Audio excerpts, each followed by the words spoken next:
Pengumuman darurat bukti Muhyiddin kalah. Muhyiddin patut letak jawatan jika waras, kata Anwar.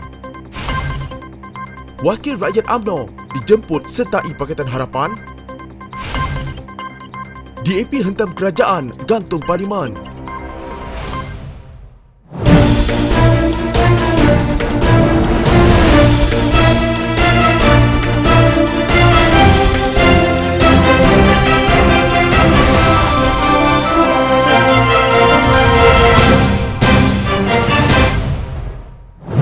Pakatan Harapan mengharapkan isu darurat dapat menjadi satu daya untuk membaiki hubungan yang retak dengan Tun Dr. Mahathir Mohamad sekaligus membentuk Pakatan Besar Pembangkang atau PH++ yang menggabungkan semua parti pembangkang. Selain itu, Presiden PKR Datuk Seri Anwar Ibrahim dilaporkan sedia membuka hati untuk bekerjasama dengan Dr. Mahathir dan Presiden Warisan Datuk Seri Syafiee Abdal. Sinchu Daily melaporkan mesyuarat Pakatan Harapan pada Selasa telah berbincang mengenai Pakatan Besar Pembangkang PH++ dan Anwar tidak menolak cadangan itu.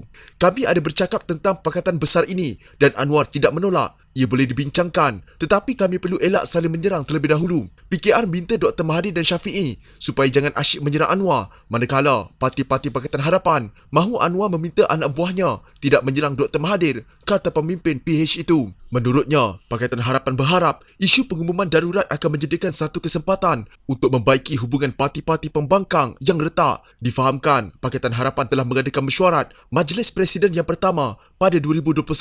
Mesyuarat itu asalnya diadakan lebih awal, iaitu pada tahun lalu, tetapi ditundakan dikatakan kerana Anwar tidak syok dengan satu kenyataan daripada DAP dan amanah yang dipimpin Lim Guan Eng dan Muhammad Sabu. Menurut Sinchu Daily, walaupun Pakatan Besar Pembangkang dibentuk, Anwar akan kekal sebagai pengerusi Pakatan Harapan dan ketua pembangkang. Mesyuarat Pakatan Harapan juga tidak memberi terlalu banyak masa untuk membincang perkara mengenai Pakatan Pembangkang, tetapi memfokus kepada isu darurat.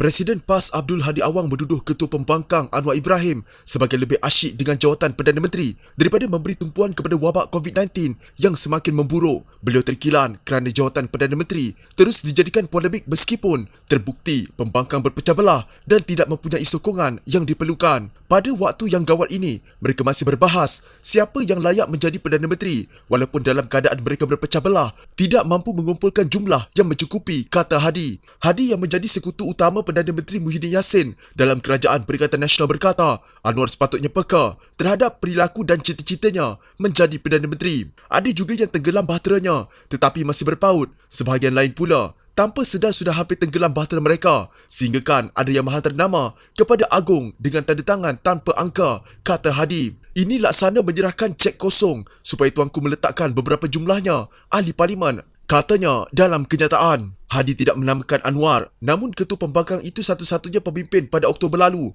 yang mendakwa mempunyai sokongan majoriti ahli parlimen untuk dilantik menjadi Perdana Menteri menggantikan Muhyiddin Yassin. Namun, apabila diterima menghadap Yang di-Pertuan Agong Sultan Abdullah Sultan Ahmad Shah pada tahun lalu, Anwar gagal mengemukakan senarai nama dan pengakuan berkanun ahli parlimen berkenaan. Semalam, Anwar sekali lagi mendesak Muhyiddin meletak jawatan dan menjelar beliau kerana mengusulkan darurat untuk membendung wabak COVID-19. Hadi mempertahankan tindakan Muhyiddin itu dan membidas saf pemimpin pembangkang kerana lebih cenderung mengenai persoalan kepimpinan negara bukannya COVID-19. Ada yang masih berpolitik sepanjang masa dengan pelbagai alasan politik yang tidak matang dan sejahtera, kata Hadi. Hadi menegaskan proklamasi darurat itu wajib dilaksanakan untuk melandaikan lengkungan jangkitan COVID-19. Justru beliau berkata, semua pihak di negara ini harus berhenti meneladani Presiden Amerika Syarikat Donald Trump yang mengutamakan politik dan bukan nasib rakyat negara itu. Malangnya mereka, kalangan pemimpin tempatan, lebih menghayati sunnah Trump yang bermain politik tanpa mempedulikan wabak yang sedang melanda negara berkenaan dengan marak, katanya. Tegas Hadi, isu keselamatan rakyat wajar diutamakan dan pengisytiharan darurat oleh Agong semalam harus mendorong semua pihak untuk bersatu hati dalam memerangi COVID-19. Beliau juga menafikan tuduhan pembangkang bahawa darurat mengekang hak dan mata pencarian rakyat. Tempoh darurat sudah ditentukan, tempoh masa dan sempadan yang sangat terhad sehingga penyelesaian wabak dapat dicapai. Darurat tidak menghalang pergerakan rakyat untuk menjalani kehidupan diri, keluarga dan masyarakat. Seterusnya, dicadangkan urusan pentadbiran berjalan dengan persediaan menubuhkan anggota yang memantau melalui penglibatan semua pihak tanpa mengira perbezaan kaum, agama dan politik. hanya menyifatkan darurat yang diisytiharkan sebagai kawalan yang wajib ditunaikan oleh kerajaan berdaulat untuk sementara waktu, bukan selama-lamanya.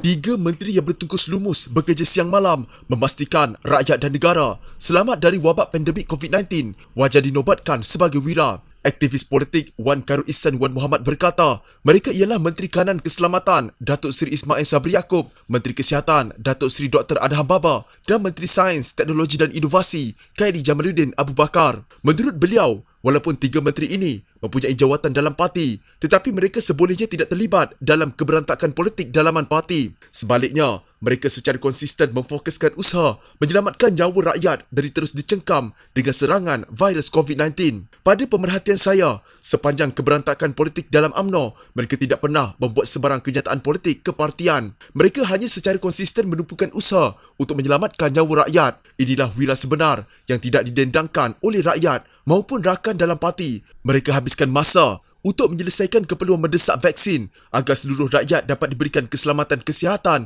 yang terjamin, katanya dalam kenyataan kepada Malaysia Gazette. Wan Khairul Ihsan berkata, 3 menteri ini adalah dari Ahli Parlimen UMNO dan Barisan Nasional yang mendapat kepercayaan Perdana Menteri Tan Sri Muhyiddin Yassin. Katanya, mereka diberi jawatan penting untuk mengepalai usaha memerangi pandemik COVID-19 dan pasca pandemik itu, termasuk memastikan rakyat mendapatkan vaksin dalam kadar segera. Mereka juga ahli parlimen yang telah menaikkan nama UMNO dan Barisan Nasional sebagai menteri yang cukup berkualiti jika dibandingkan dengan tahap serta pengalaman Menteri Zaman Pakatan Harapan. Namun, ada rakan dalam parti mereka memandang sinis ketiga-tiga wira ini kerana dilihat fokus kepada kerja menteri dan langsung tidak memberikan ulasan berkaitan politik serta polemik kepartian. Ada juga rakan dalam parti melihat wira ini seolah selesa dengan kerusi empuk dalam kerajaan, tetapi hakikatnya mereka ini setiap hari dan waktu bekerja keras memastikan vaksin berjaya dibawa masuk dan diberikan kepada rakyat secepat mungkin, katanya. Beliau berkata, dalam kekangan masa dan usaha yang amat terhad disebabkan Perintah Kawalan Pergerakan, PKP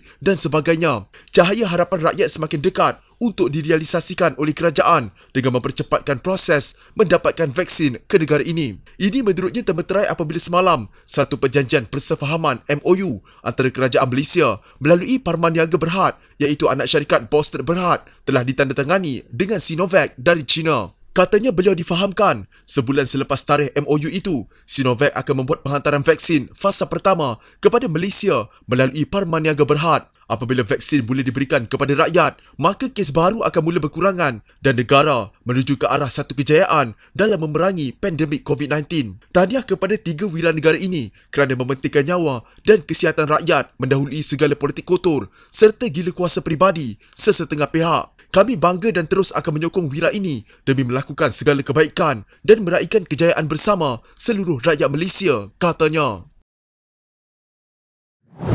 Presiden PKR Anwar Ibrahim meminta semua anggota parlimen mengutuskan warkah kepada Yang di-Pertuan Agong bagi memohon agar pengisytiharan darurat dibatalkan dan parlimen bersidang secepat mungkin. Dalam surat yang dihantar kepada ahli parlimen, Anwar meminta mereka menulis warkah tersebut Jumaat ini supaya parlimen dapat bersidang sebelum 31 Januari. Dalam surat tersebut, saya telah mencadangkan kepada semua ahli parlimen supaya mengemukakan rayuan dalam kadar segera. Warkah tersebut juga hendaklah disesuaikan menurut pertimbangan semua ahli parlimen atau parti. Semoga warkah ini nanti mendapat ihsan dan kebijaksanaan Yang di-Pertuan Agong untuk menarik balik pengisytiharan darurat dan seterusnya menitahkan agar sidang parlimen harus diadakan dalam kadar segera sebelum 31 Januari 2021 untuk membahaskan isu darurat COVID-19 dan kemelut ekonomi yang melanda negara, katanya dalam kenyataan. Pada Selasa lalu, Yang di-Pertuan Agong Sultan Abdullah Sultan Ahmad Shah memberi perkenan supaya pengisytiharan darurat dilaksanakan bagi membendung wabak COVID-19. Perdana Menteri Muhyiddin Yassin dalam perutusan khas selepas itu berkata, parlimen akan digantung dan pilihan raya tidak akan diadakan, tetapi badan kehakiman, kerajaan awam dan kegiatan ekonomi akan berjalan seperti biasa. Ramai pemimpin UMNO dan pembangkang mengkritik tindakan menggantungkan parlimen sebagai helah bagi menyelamatkan kerajaan Perikatan Nasional yang kini didakwa hilang majoriti selepas 3 ahli parlimen UMNO menarik balik sokongan kepada Muhyiddin. Dalam memo kepada Ahli Parlimen bertarikh 14 Januari itu, Anwar berkata, Perdana Menteri dan kerajaan telah terlanjur dan tersasar dalam menyampaikan nasihat kepada Yang di-Pertuan Agong. Perdana Menteri lebih tertumpu kepada usaha mempertahankan kuasa. Pandangan dan peruntukan sedia ada adalah mencukupi untuk mengekang wabak COVID-19, termasuk langkah Perintah Kawalan Pergerakan PKP, Perintah Kawalan Pergerakan Bersyarat PKPB. Cadangan membentuk jawatan kuasa bersama telah diutarakan sejak Mac 2020. Ia tidak memerlukan darurat, kata Ahli Parlimen Port Dickson itu. Tambahnya, kemelut ekonomi amat membimbangkan manakala jumlah pengangguran, kemiskinan dan kesenjangan bertambah. Darurat pastinya akan menyebabkan kedudukan ekonomi tambah meruncing, katanya. Pengisytiharan darurat berkuat kuasa sehingga 1 Ogos atau sehingga suatu tarikh yang lebih awal jika angka kes positif COVID-19 harian dapat dikawal dan diturunkan dengan berkesan. Di bawah darurat, fungsi Parlimen digantung memberikan kuasa sepenuhnya kepada eksekutif. Jika anda mempunyai gejala seperti demam, batuk dan sesak nafas, jangan berlengah untuk terus ke klinik atau hospital bagi menjalani ujian saringan. Bersama kita tangani wabak COVID-19.